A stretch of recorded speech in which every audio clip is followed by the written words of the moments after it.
Hey everyone, this is Miguel with SoCal Watch Reviews. Thank you so much for stopping by. Really do appreciate it. And to all the new subs, welcome. All right, let's get right into it. I don't want to bore you with me just talking about social media and how important it is to like and subscribe, but hey, please do so. So, Tudor Black Bay 58 versus the Seiko SPB143. Man, I've owned these watches, the Seiko for about going on 3 years, and the Black Bay 58 going on 2 years. And doing this kind of comparison video is almost like comparing your kids, right? Like, which one's better? Well, they both have their own qualities and their own things that are good, things that are bad, and you can't really say that one's better than the other. However, when it comes to looks and different things are very subjective.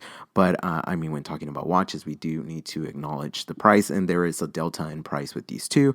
So right off the bat, let me go into the specs of Black Bay 58. Case is 39 millimeters, lug to lug 47.75 millimeters, thickness 11.9 millimeters, lugs 20 millimeters, water resistance 200 meters, and the movement of course has 70 hours power reserve. We'll go into that a little later. Price on this guy, I just checked, $3,950. So price actually just went up on that.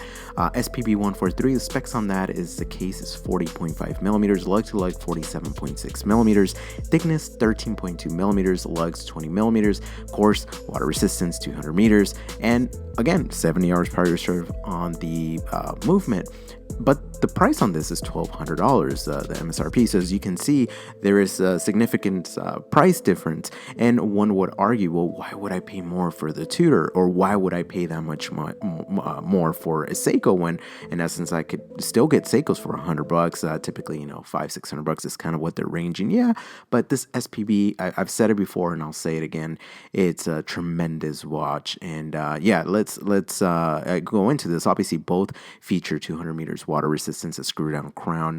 Granted, the Seiko's crown is not signed. That's one of the things that a lot of people complain about. They both have sapphire crystals, and the lume on these guys is tremendous. Obviously, from different manufacturers, if you will, Swiss and Japanese. But if I got to be honest, the Seiko's a little bit, just a little bit brighter. Now, some of the points that I'm gonna talk about or cover here are wearability and versatility. That'll be one. Bezel action, the movement, the overall finish, and the value for money. So let's get into it. So wearability, let me tell you, I got a wrist size that's 6 7/8 inch. Big, whatever, that's what it measures, and it's 17.46 centimeters. So yeah, they both wear really good. I think that the Seiko does wear maybe a little bit bigger, a little bit heavier, a little bit more chunky, a little bit more sporty, but the Tudor feels and looks more refined, in my opinion. Obviously, the gold accents make it that feel that way, and it's just more polished, right? It has more curves, it's a little nicer. The Seiko feels chunkier and obviously less refined.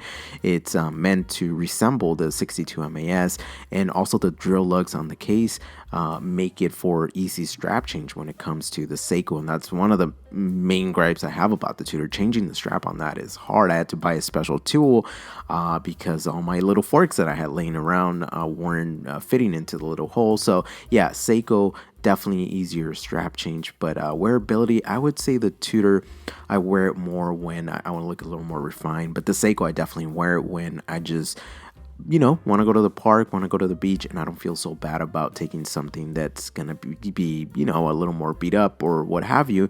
And, just honestly, they both wear very different. I don't know how to explain this, but this is very difficult, but they both wear a little different, but both awesome watches. So bezel action. Okay. Black Bay 58, that's a 60-click aluminum insert bezel, and the SPB is a 120-click stainless steel with hard coating bezel. Very different, but honestly, the Black Bay 58 does it for me. There's just something about that feel. It's just so crispy, so precise. It's very similar to a Rolex Mariner, but it's not 120 clicks, it's 60 clicks. However, the SPB doesn't fall short, and it comes in at a close second. It's a little more spongy. It's clicky, but a little more spongy, but nonetheless incredible. And luckily mine aligns, but I've heard stories of the SPBs out there, 143 and the other model iterations that actually don't align. But yeah, the bezel, I would say that I would give it to the Black Bay. And I love that these two don't have ceramic bezels. That's cool. They're going to age. They're going to build some character. So I love that. Okay. movement is next. So Tudor MT5402, 4 hertz, 27 joules, 70-hour power reserve, and it's cost certified. I mean, come on. The Seiko on the other end, the SPB, has a 6R35 movement. It's 3 hertz, 24 joules, 70-hour power reserve. However, I don't wear my watches enough to kind of keep the time on them, if I'm being 100% honest. But I've heard some horror stories about the Seiko, that it loses 5 minutes a day or a few minutes a day. Tudor, honestly, spot on. Have never heard any complaints. And the Tudor, again, full transparency, I've actually worn that watch for like a week straight, and man, it is spot on. So I would say the movement, obviously, you gotta give it to Tudor, but you should give it to Tudor. I mean, you're paying more money. It's a Swiss movement. Kanisi, of course, they make different movements for different people, but whatever. It's not truly in-house, or it is, whatever. I don't want to get into in-house debate, but Tudor, in my opinion, has the better movement. But nonetheless, Seiko does come in with that reliable 635 movement. So overall finish, I mean, come on. Black Bay 58 just looks so refined, right? So beveling and polishing and just those angles, and it just looks so vintage, and it's finished very, very well. And you would expect that for a watch costing almost $4,000. However, the SPB though, it's super nice, and something that I want to reiterate, because I've said it before, is something that Seiko does with these watches. They put this thing called super hard coating. Guys, I've beaten up this watch. I've taken it on almost every single family vacation. I don't baby this watch, and I see hardly any scratches on it. On the other end, Black Bay 58, I don't wear it as hard, and I hardly wear that watch, and it's already, has hairline scratches here and there. I don't even know how they happen, but yeah, I would say overall finish, obviously they're pretty close, but the Black Bay 58 does come on top a little bit. So if you were to ask me, Miguel, well, what watch do you recommend I buy? Well, first of all, I would say buy the watch that speaks to you, right? If money's not an object, then buy the watch to speak to you. So I would say this, ultimately, if you do have the money to buy the Tudor, then do it. But if you don't, Seiko, the SPB143, is an amazing, capable, do-it-all watch. And, like we talked about, it does have its shortcomings, but aesthetically, I would argue that this is one of Seiko's best looking dive watches in a long time. Honestly, it's like their Submariner of the Seikos. And I would argue it's even better than any other Grand Seiko divers that are out there. And I love them both, to be honest with you. It's just a completely different aesthetic. You cannot match them. You cannot compare them. You can't say, well, this one is better, that one's better. Obviously, the Tudor is better finish, has a better movement. It's a Rolex in essence, so it's kind of dumb to compare these two.